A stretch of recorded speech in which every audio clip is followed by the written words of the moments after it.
L'éco-rubrique. L'économie africaine en 5 minutes. Amis africains, bonjour.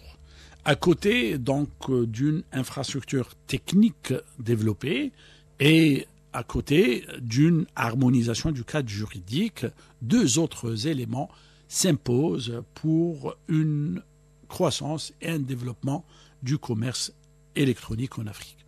Le premier est celui des moyens de paiement, parce qu'il ne suffit pas d'échanger, il ne suffit pas de commander, il ne suffit pas de livrer une marchandise ou un service, il faut surtout boucler le processus par ce qu'on appelle le paiement.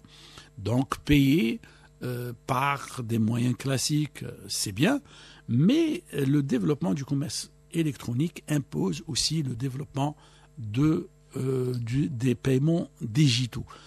Beaucoup de pays africains ont pu faire des développements très louables dans le domaine du développement et la diversification des moyens de paiement électronique. Je citerai les îles Maurice, par exemple, qui ont pu bouleverser le classement sur le plan mondial et arriver dans un peloton de tête, concurrençant ainsi des pays développés comme la Norvège ou le Danemark ou d'autres pays dans ce domaine.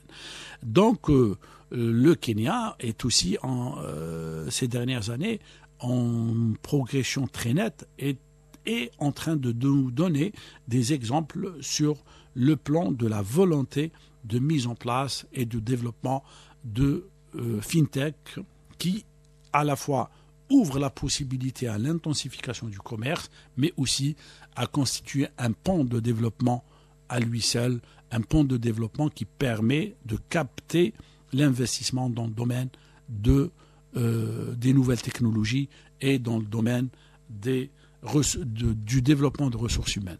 Justement, le développement des ressources humaines, qui est le quatrième palier, quatrième levier important pour le développement et l'intensification du commerce électronique, parce qu'il est nécessaire aux Africains de prévoir le développement et la formation surtout d'un encadrement ou d'un développement de la formation dans les différents niveaux, que ce soit dans le domaine de la formation professionnelle ou dans le domaine universitaire ou autre, le développement, donc une formation destinée à des métiers, ce qu'on appelle les métiers liés au commerce électronique. Donc développeurs de contenu, ingénieurs, techniciens, dans le domaine des différents métiers du commerce, informatique, financement, surtout sécurisation des systèmes, etc.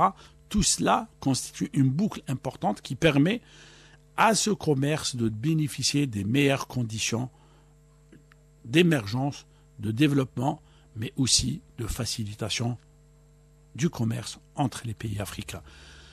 Vous voyez que le développement du e-commerce doit s'inscrire comme priorité pour les pays africains afin d'accélérer les processus et de sortir d'un niveau de négoce et un niveau d'échange qui, pour l'instant, est jugé bien au-deçà des potentialités et des moyens qui sont mobilisés en Afrique.